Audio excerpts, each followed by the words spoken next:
Om Namo Bhagavate Vasudevaya. Om Namo Bhagavate Vasudevaya. Om Namo Bhagavate Vasudevaya. Om Namo Bhagavate Vasudevaya. Om Namo Bhagavate Vasudevaya. Om Namo Bhagavate Vasudevaya. Srimad Bhagavad-gita, chapter 9, text 12. Translation and commentary by His Divine Grace A.C. Bhaktivedanta Swami Prabhupada. Chapter 9, text 12 in this edition is on page 470. Please try and see a book, then you can chant with us. Everyone try and sit next to a book if you'd like to chant the verse with us. Mogha sha mogha karamano. Mogha jnana vichetasaha. Rakshasima surin chaiva. Prakritim mohinim shritaha.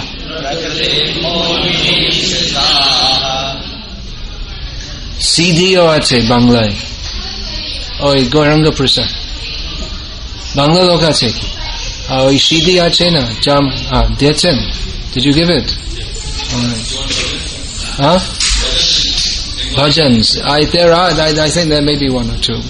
কিন্তু ওই গান থেকে কথা শোনা ভালো, মানে চিত্তশুদ্ধি, যাতে আমরা ঠিক সিদ্ধান্ত পাই। ওই কথা শোনা দরকার ছিল। আপনারাও এখনই কথা শুনতে পান। আপনারা যদি বসবেন, please sit and listen.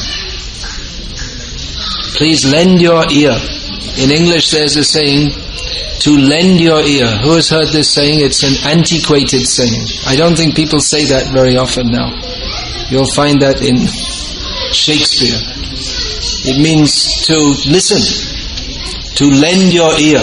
What does that mean? You take it off and you give it to someone and they give it back later. But it means to listen carefully. So please lend your ear. We're not making an ear collection, but we're asking you to please hear carefully. So this is the translation of this verse from Bhagavad-gita as it is, by Srila Prabhupada. Those who are thus bewildered are attracted by demonic and atheistic views. In that deluded condition, their hopes for liberation, their fruitive activities, and their culture of knowledge are all defeated. Those of you who are not used to hearing these topics regularly might not understand anything that was stated in this verse. Bhagavad-gita is considered to be the beginning of spiritual knowledge, but then spiritual knowledge is the highest topic. So even though we say it's the beginning, it's not easy. Just like if we say an introductory course in astrophysics, it's not going to be easy. So this is a much higher subject than astrophysics, because it's the subject of who made astrophysics studyable, who made the whole universe, who set it up with all the laws. It's a little boy who dances around and plays on a flute, and no one believes that, because they think that, well, it should be a big scientist. Well, he is a big scientist, but he's such a big scientist that everything's going on very nicely while he plays his flute. So this is a big mystery. You can look through any Hubble-Bubble telescope, but you won't find Krishna. We have to find Krishna by lending our ears. This is how to find out Krishna. How will we find out the ultimate scientific reality? By lending our ears. Shruti Kshanapata. This is mentioned in Srimad Bhagavatam. The path of seeing by hearing. People say, can you show me God? Yes, but you have to see through the ear. First see through the ear. Otherwise we'll say, come to the temple, here is God. And say, oh, I don't see God, I just see a statue. But if we hear, then we'll understand that Pratima Nahatumi Shakat Prajendra Nandan. This is mentioned in Sri Chaitanya Charitamrita. This is not simply Pratima, statue, but this is directly Krishna, the Supreme Personality of Godhead. So what this verse is stating, those who are thus bewildered. Now thus refers to the previous verse in which Lord Krishna states that persons who consider Krishna to be a human being, such persons, they are called by Krishna Mudha. Who knows that word Mudha, what that means? Does anyone know? Mudha means a fool, yes. This is still used sometimes in Hindi, not much. In Bengali sometimes. I've seen, once I saw some people building a house and someone dropped a bunch of bricks and someone else called out, tu mudha. I heard him use that word. It's not very common, I think. Is it commonly used now? So, persons who think that Krishna is an ordinary human being, they become attracted by demoniac and atheistic views. In other words, they become attracted to, a technical term is ku-siddhanta. Siddhanta means the proper understanding. And ku-siddhanta means we think it's right, but it's wrong. Just like people think that Charles Darwin's great-grandfather was a monkey. But they're wrong, and Charles Darwin was wrong. That's a ku-siddhanta. Or people, ku means bad. Or people think that we're making a 27-kilometer tunnel and we're going to find out how the universe was made. But that's also wrong, because that's not the method to find out. But people think, oh, this is wonderful, advancement of science. Only how many billions of euros are they spending on that tunnel in Switzerland? Well, it's Swiss francs. Whatever it is, it's enough to maintain all of us very nicely, all our lives, and many other people also. But for the advancement of science, we have to build a 27-kilometer tunnel and throw some particles. And this will prove absolutely nothing. But they think that it's supposed to prove something. But however much they can build a 2,700 kilometer tunnel and make all kinds of experiments, but they won't find Krishna, and they won't find the ultimate cause of everything. Because it's not possible by any mundane method to find the ultimate source of everything, who is in a different dimension. That is Turiya. He is called Turiya. Means he's in the fourth category, beyond space, time and thought. So we won't find Krishna in microscopes or telescopes or any scope. But we can hear about Krishna and understand him. But people who a priori, which means without even thinking about it, they just accept as a fact, well, if there was Krishna, he must have been an ordinary human being. Then they are attracted to wrong ideas, because they got the wrong idea in the first place. They hear about Krishna and they say, well, if there was any Krishna, he must have been a human being, because he had 2 legs and he had 2 hands and he appeared in a certain time and space, so he must be a human being like everyone else. But that's not true. Lord Brahma thought the same thing. He thought Krishna was an ordinary person, and he was wrong. Krishna showed him to be wrong. Indra, the great king of heaven, thought the same thing. He was wrong.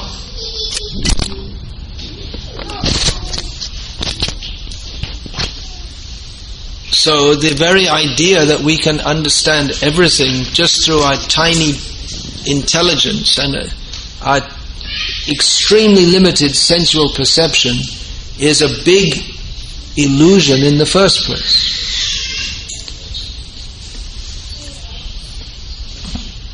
If we see this building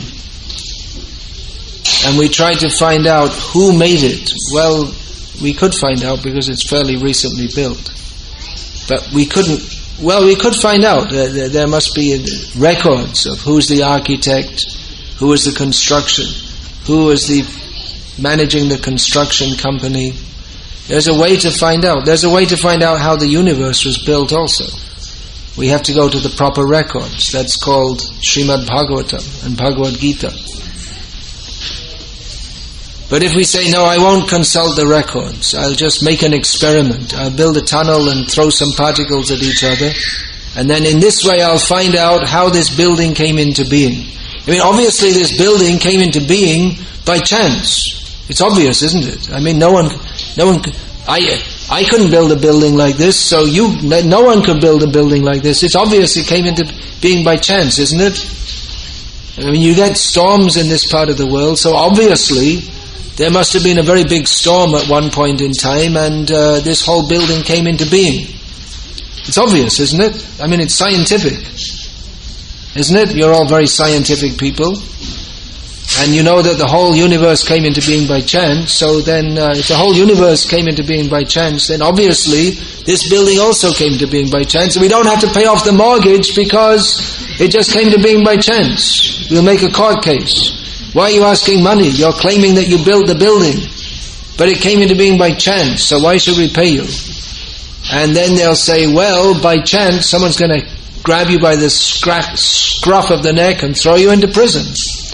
And you can, by chance, you can sit there and rot in prison. So, such people are foolish. They're called mudhas by Krishna. It's a very apt description. So such persons, even though they may think that they are greatly knowledgeable and greatly expert in performing activities, actually all their efforts simply end in suffering and misery. That's all.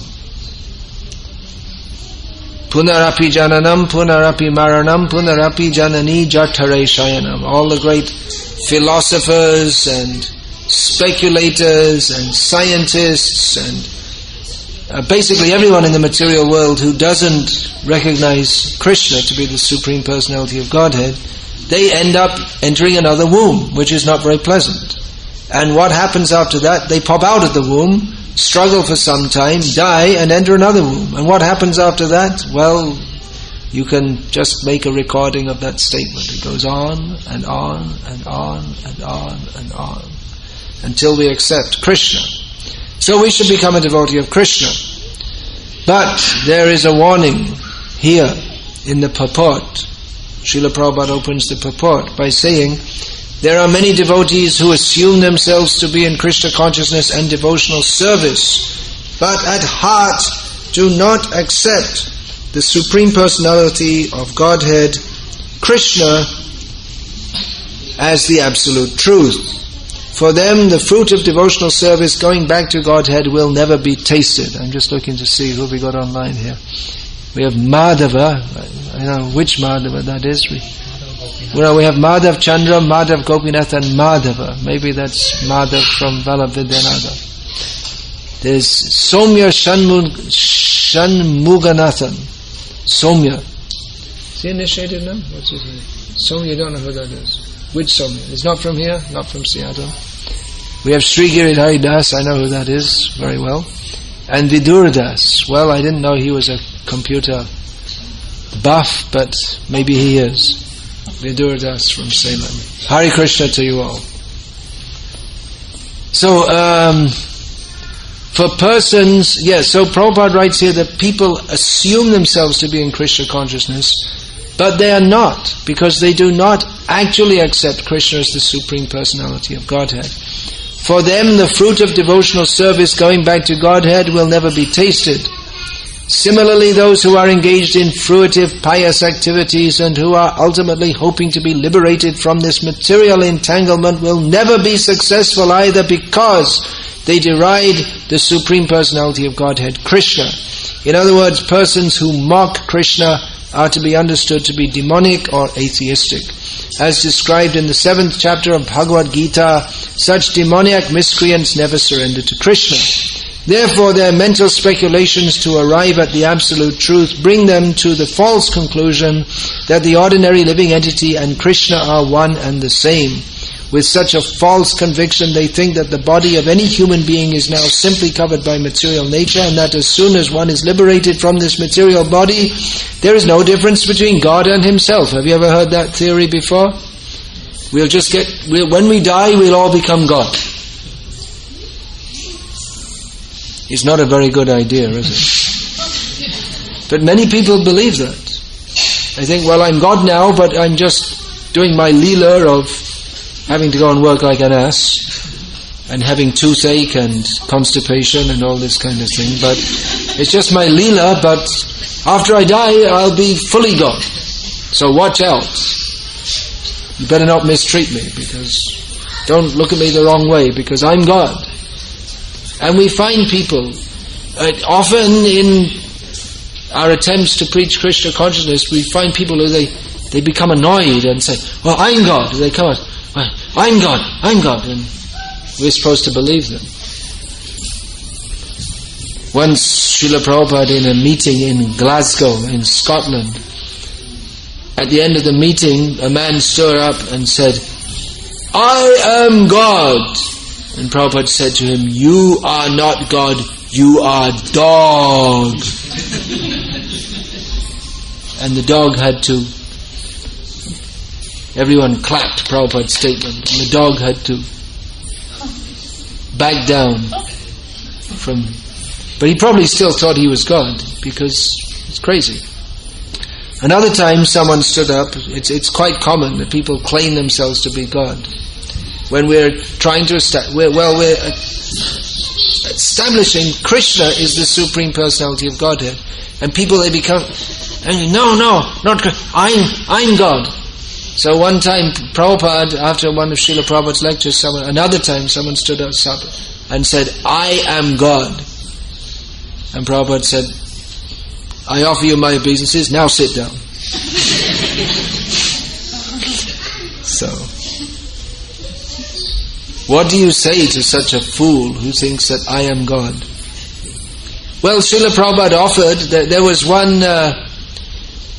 one so-called avatar of Krishna who was called Bal Yogeshwar, who was quite popular in America when Srila Prabhupada was preaching there, and he used to call himself Krishna. I think he went there when he was about 14 years old. He had all pimples on his face and everything. So Srila Prabhupada, he said, well, what do you say to someone who calls himself God? And Srila Prabhupada, one of his disciples, told Prabhupada that one woman in America was so upset with this fraud calling himself God that she walked up to him with a beautiful cake, cream cake.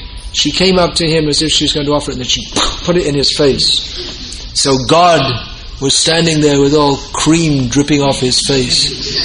So Prabhupada said, yes, that's what you should do. Actually, one time Prabhupada, he was interviewed in Hong Kong by the international press, and I saw this in the paper when I must have been about 10 years old or something. I saw it, came in the newspaper, before I knew anything. It must have been the first thing I ever read about Prabhupada. And it said that this reporter was pushing Prabhupada. Well, what do you think of this Guru Maharaji, they call him? Prabhupada said, I don't want to say. And they were pushing him. What do you say? Prabhupada said, he is not God, he is not God, he is a dog. I kick him in the face with boots. I urinate on his face. What will he do? That was Prabhupada's response. If you kick on his face, what will he do? He's calling himself God. But what will he do if you kick in his face? So actually, Prabhupada was offering to be that person. He should have immediately come to Prabhupada and said, yes, please kick me in the face. If he was intelligent, to get Prabhupada's lotus feet in your face is a great benediction, but he wasn't so intelligent. So after some time he retired. He got plenty of money and he retired, and he's a retired god somewhere, living on his savings or whatever. So we can see, people may think, well, that's not very devotional. Why was Prabhupada like that? I mean, if he was a real sadhu, he would just say, well, he might have a disagreement, but he should not be so strong. But that is actually a symptom of bhakti. If we love Krishna, how can we tolerate someone claiming themselves to be Krishna when they're not Krishna, and misleading people and taking them to hell? Now in South India especially, it's become like a real virus. There's so many gods coming up all over the place. One of them made a big temple here. No one even heard of him 2 or 3 years ago. Now he's a big international bogus guru. And in Tamil Nadu especially, it's like, every city has its own god. I used to say that when I was traveling in Bangladesh. I used to address public meetings and say that, well, everyone says Bangladesh is very unfortunate because it's such a poor country. It was certified by the American Secretary of State as a basket case. That means like a waste basket. You just, useless.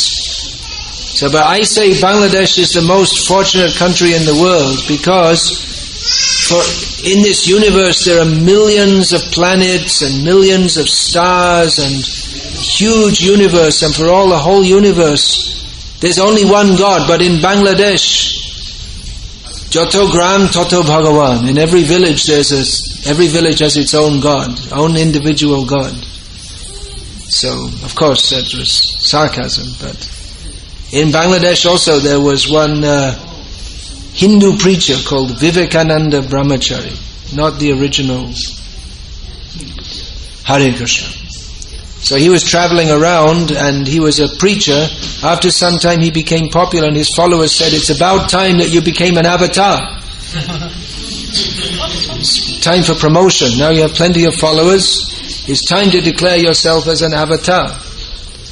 So this misunderstanding, well, it's not just a misunderstanding. Here in this verse, Krishna says that people think like this because they're demonic. They become attracted. Why are they attracted to some obviously mundane person who's just obviously a cheater, and there's so many of them? Why do they become attracted instead of becoming attracted to Krishna, who is actually attractive? Because they have a very sinful mentality. They're very unfortunate. So Srila Prabhupada is very strong. He didn't tolerate. If one is a devotee of Krishna, he can't say, yes, everything's all the same. So Prabhupada is very strong. So, as described in the 7th chapter of Bhagavad-gita, such demoniac miscreants never surrender to Krishna. Therefore their mental speculations to arrive at the absolute truth bring them to the false conviction that the ordinary living entity and Krishna are one and the same. With such I already read this. This attempt to become one with Krishna will be baffled because of delusion. Such atheistic and demoniac cultivation of spiritual knowledge is always futile. That is the indication of this verse. For such persons, cultivation of the knowledge in the Vedic literature like the Vedanta Sutra and the Upanishads is always baffled. It is a great offense, therefore, to consider Krishna, the Supreme Personality of Godhead, to be an ordinary man. Those who do so are certainly deluded because they cannot understand the eternal form of Krishna. So someone may say, well, I don't think Krishna is an ordinary man, but I accept others also to be on the same level. But then it comes to the same thing. Because if we accept Krishna to be the same as someone else, then we're not accepting him as the Supreme Personality of Godhead. Srila Prabhupada always used this term. Srila Prabhupada didn't use the word God much. He used this long term, Supreme Personality of Godhead. He wanted to emphasize Krishna is supreme and He's person. He always wanted to emphasize this, because if we say God, what do you mean? I mean, people say we believe in God. Some people say I believe in God, and some people say they don't believe in God. Often when people come to me and say I don't believe in God, I ask them, which God don't you believe in? It's probably, if you tell me the God you don't believe in, I probably also don't believe in that God either, because people, what they conceive to be God, they actually don't know. They have no idea. So Srila Prabhupada spoke non-stop, literally day and night, explaining how Krishna is the Supreme Personality of Godhead. Means full with 6 opulences. Has all the opulences in full. Asamurdhava is the Upanishadic language. There is no one equal to Him and no one above Him. So this has to be understood very carefully. If we don't understand, then we can accept others as being on the same level of Krishna, or we may say even more important. Because we'll say that, well, Krishna, He was long ago, and now the present day avatar, just like there was someone in Bangalore, Shabi Ranka, something like that. Can't remember his name exactly. So they were asking him, how many avatars have you had? And he said, well, it's so many I can't remember. So he's allowing himself to be called an avatar. Well, an avatar literally means one who comes down. So he is about to become an avatar. That means when he dies, he'll go down to hell. But that's not when we say avatar, that means actually they come from the spiritual world and they come down here. But there's another kind of avatar. They're here and they're going down. So this kind of avatar we don't want. We want Krishna.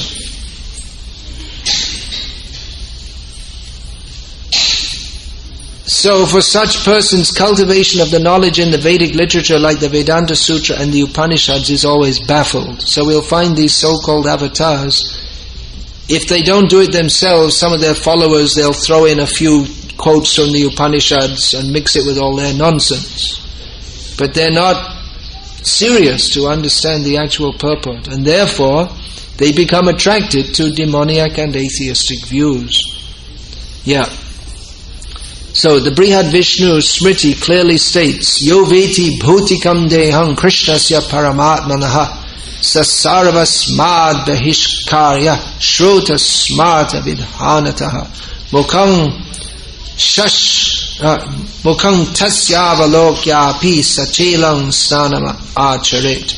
One who considers the body of Krishna to be material should be driven out from all rituals and activities of the Shruti and Smriti.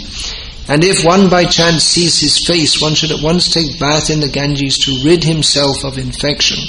People jeer at Krishna because they are envious of the Supreme Personality of Godhead. Their destiny is certainly to take birth after birth in the species of atheistic and demoniac life. Perpetually, their real knowledge will remain under delusion, and gradually they will regress to the darkest region of creation. I just want to make a note of that. End of 9:12 purport. So, I'm getting back to the first sentence of this purport, which is, it's a very challenging statement to all of us. We assume ourselves to be in devotional service. Often people ask me, how many years have you been a devotee? And I say, well, I'm still trying. I can't say I'm a devotee yet. But hopefully, I have faith in the mercy of Srila Prabhupada that someday I may become a devotee. But to be a devotee is not such an easy thing. So, are we assuming ourselves to be in Krishna consciousness but not at heart accepting the Supreme Personality of Godhead as Krishna is the absolute truth? So we may say, well, there are so many great devotees, they're chanting the holy names and they have a lot of bhav. But bhav, or feelings, that has to be regulated by siddhanta, or proper understanding. Because it could be that we have apparent feelings, but if we don't actually accept Krishna as the Supreme Personality of Godhead, then our feelings, it's not actual bhakti, it's mundane. There's there are millions of examples of this. We find people who are Prabhu Hey, or they're singing as if they have a lot of bhav, but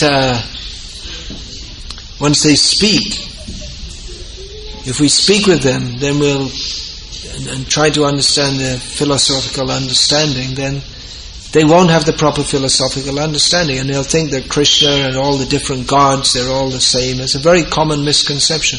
People may ask, why in this temple we don't have all the gods? Why only Krishna?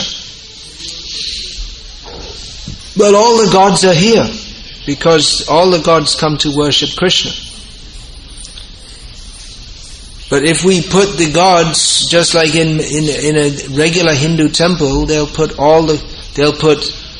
Shiva and Krishna and Durga and maybe a few modern so-called incarnations, but the gods, they won't actually manifest themselves there. They won't like to be there because they don't like to be treated as if they're on the same level as Krishna, because they're devotees. So they are here. They come to worship Krishna. Just like we have the Gora Arati, Shiva Shuka Narada Preme Goda Goda Bhakati Vinoda Deke Gora Rashampada. When there's the Arati offered to Chaitanya Mahaprabhu, Shiva, Brahma, Narad and all the devas, they're all there. Young Brahma, Varunendra, Rudra, Maruta, Stunvanti Divyai Savai, all the great demigods, they worship Krishna. So they don't like to be treated as the same. People say, well, we're taking prasad from the temple. But if the proper way to offer, we can take prasad from demigods only if it's offered to Krishna first. Just like in Puri, in Jagannath's temple in Puri, first of all, they offer the bhog to Jagannath. That's called prasad. Then it's offered to Bimala Devi, who is an aspect of Durga. Then it's distributed, that's called Mahaprasad. Because she's a devotee, her temple is there, and she's sitting there getting the remnants of Lord Jagannath, and then after it's given to her, then it's distributed, that's called Jagannath Mahaprasad. So, Prasad and Mahaprasad, Prasad, Krishna's mercy is always Maha, it's always great.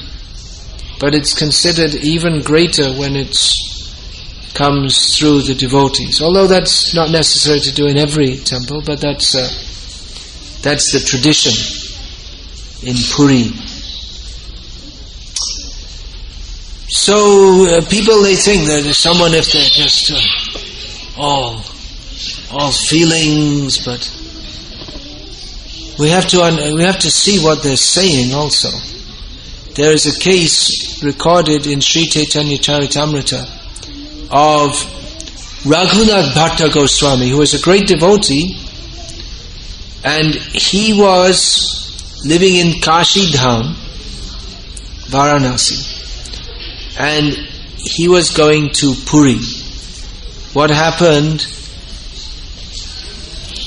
He wanted to join Chaitanya Mahaprabhu, but Chaitanya Mahaprabhu told him, because your parents are devotees, you look after them, and then when they pass away, you come and join me, and don't get married, he told him.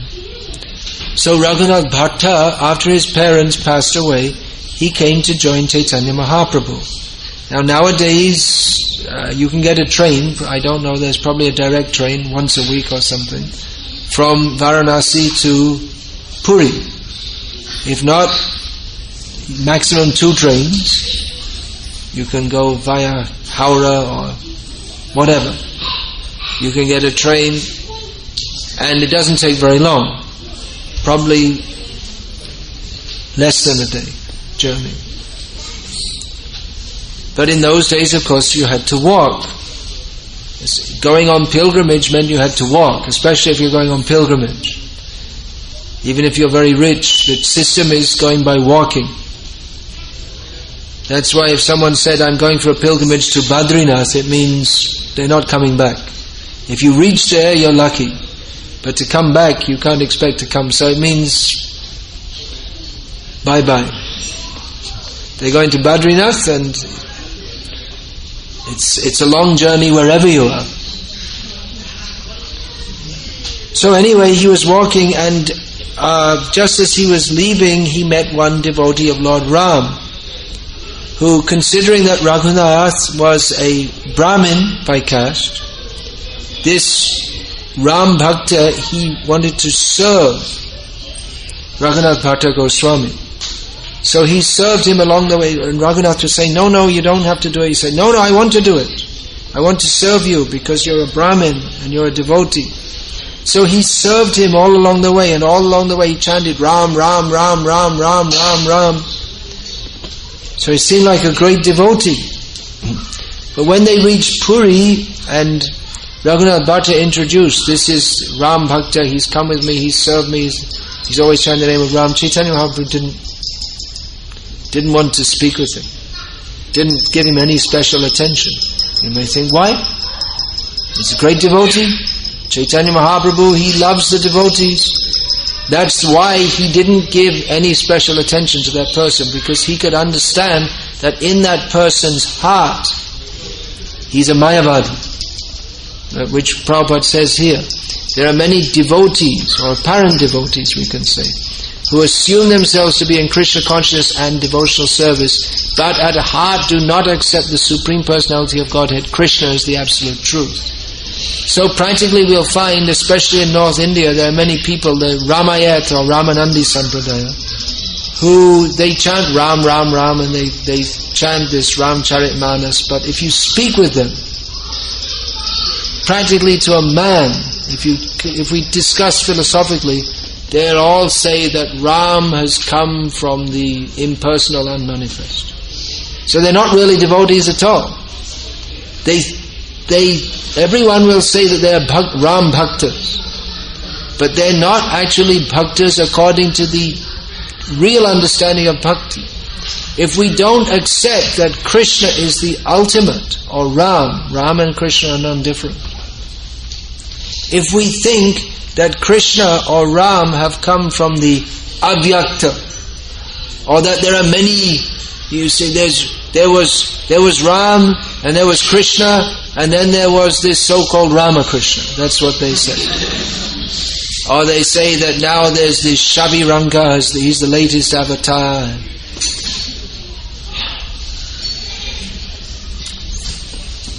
It's just offensive to Krishna. And even though such persons, they may seem to be very saintly and full of devotion, they're actually demons. They're very dangerous demons.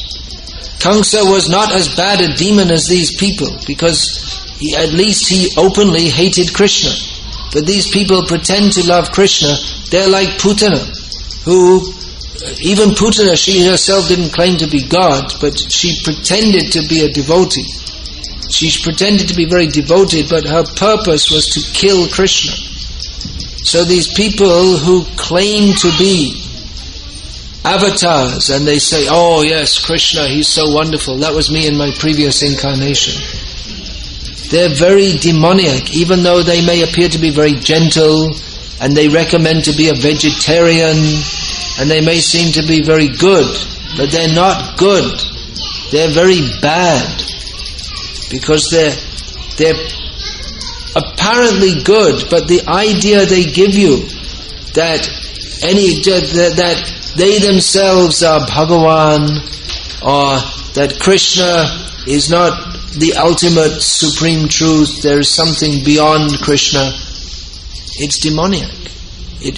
Demoniac means to reject, or even to fail to accept Krishna as the ultimate supreme.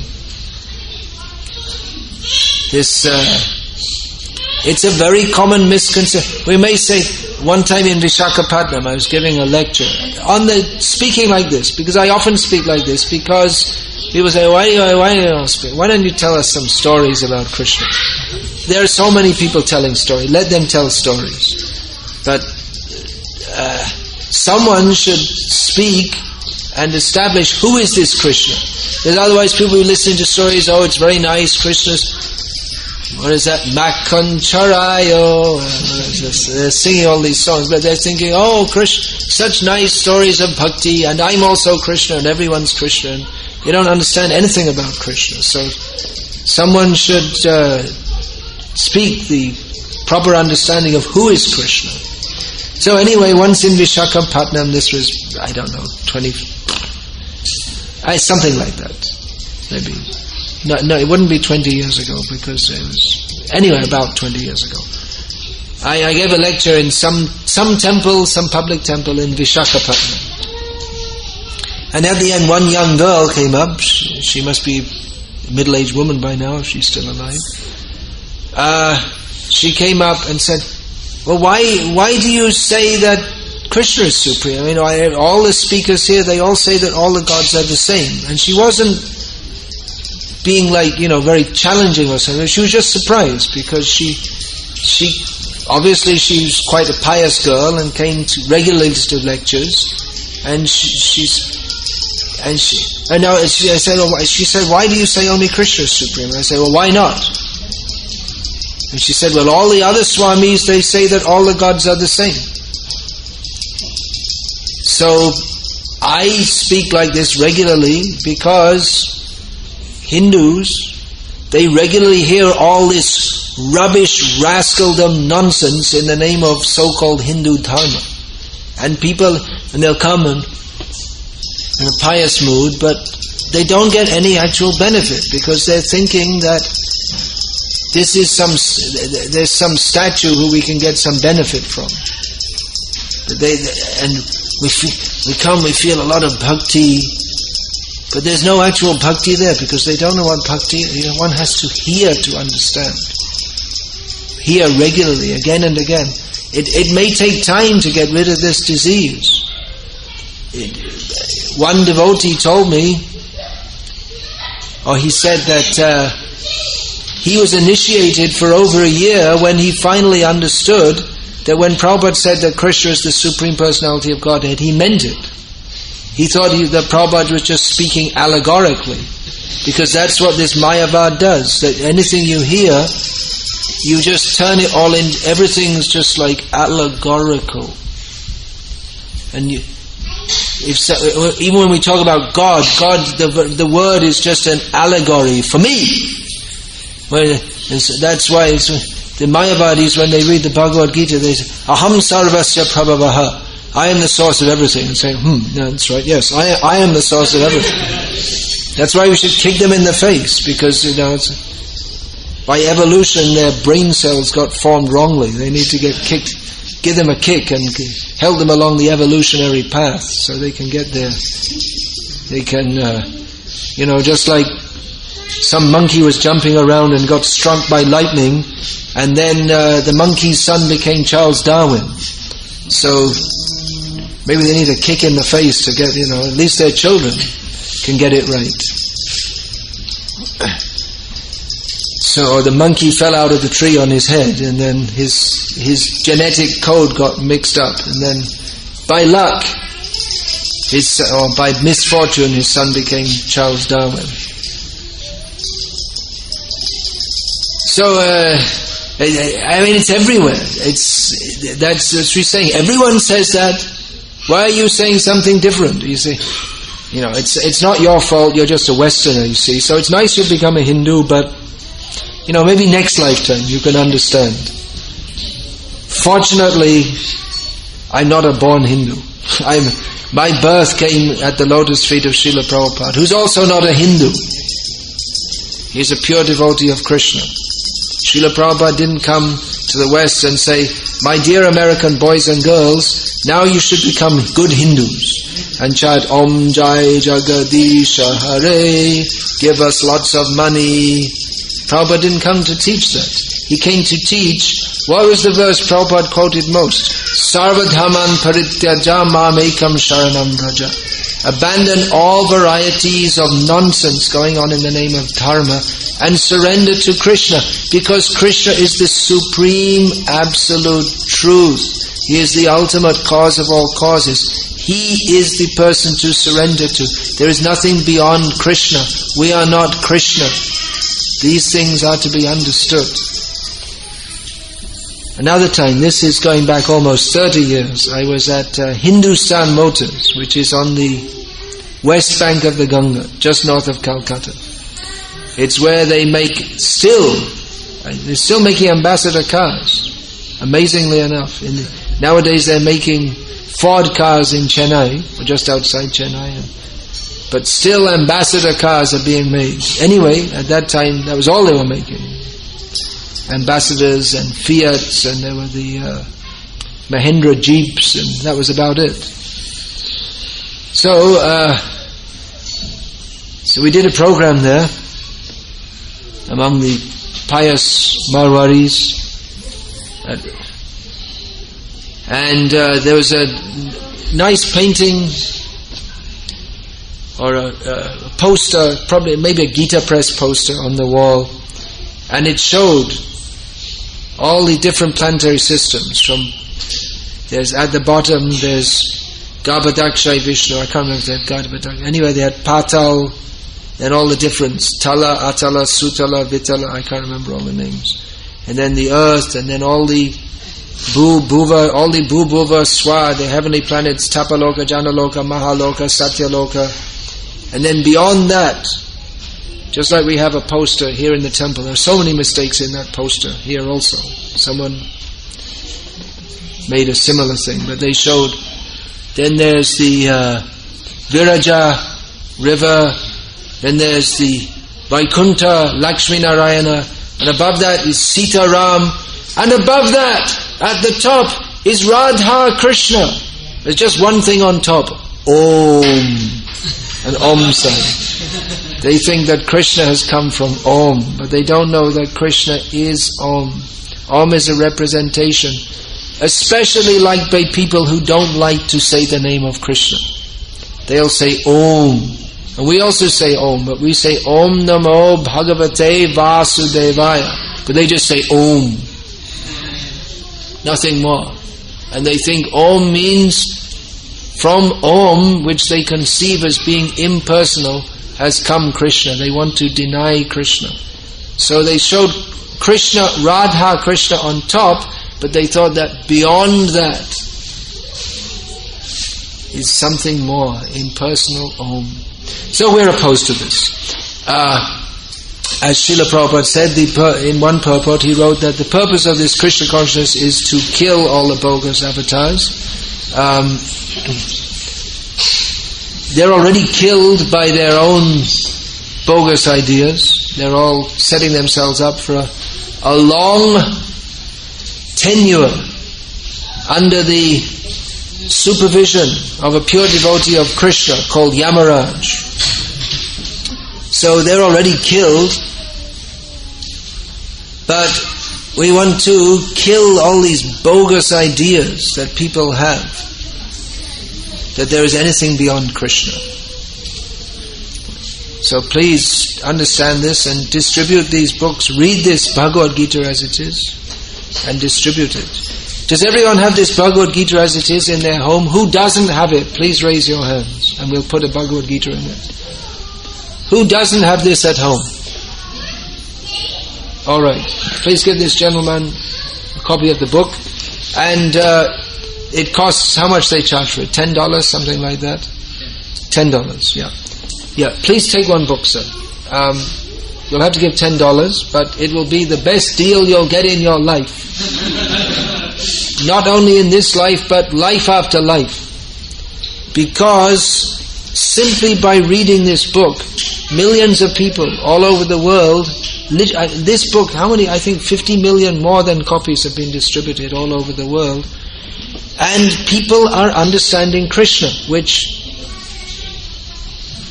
is the goal of life. We take birth again and again and again and again until we accept Krishna. And Bhagavad-gita as it is gives clear knowledge of Krishna. So it's not, bhakti is not just a sentiment. Sentiment must be there, but it must be clearly directed by shastric understanding to Krishna. And that is what is lacking in the so-called or the sentimental bhakti which goes on in what we call Hinduism. So bhakti is not without jnana, but that jnana is Bhagavad Tattva Vijnanam, scientific knowledge of the personality of Godhead. This Bhagavad-gita, it's only the introduction. After that we have to take Srimad Bhagavatam, which gives so much information. It's not just that God created everything, but information, how He creates, maintains, and ultimately destroys everything. So please take advantage of this knowledge. Most of the Indians coming to America today do so because of their brain, isn't it? Because they're brainy people. I suppose you're also a brainy person, especially in Seattle. They're mostly employed by Bill Gates in the brain department, and there are other companies also. So that good brain given to you by Bhagavan is meant for understanding Bhagavan with your intelligence. It's not simply sentiment. So please study this, please give this gentleman Bhagavad-gita as it is, and make your life perfect by reading it. So all of you have Bhagavad-gita at home. How many of you have read the whole Bhagavad-gita as it is? Please raise your hand. Okay, well, those of you who haven't, kindly pick it up off the shelf. In many Hindu homes we see they have the Bhagavad-gita, and they worship it very nicely every day. They offer some incense. So that's very good. But apart from that, you should open it and read it. Isn't it? It's good to worship it, but the best way we can worship it is by reading it. And there's something more to do still. We have to follow it. That's the best worship. But we can't follow it unless we know what it says. So to know what it says is very scientific, you see. We have to read it. So, Hare Krishna, I'll finish there. All glories to Srila Prabhupada. Thank you for coming. Hare Krishna. And you want to advertise the books? Books. Please take some books. You're all very intelligent people, no doubt. So please fill up your homes with books. I have a great suggestion how to make your home life much better. Get rid of the TV. That's the first thing. You can't have a happy family life if everyone's watching TV. That means you'll never talk to each other, and you just get all this garbage coming on the TV. Get rid of the TV and fill up your home with Prabhupada's books and read them.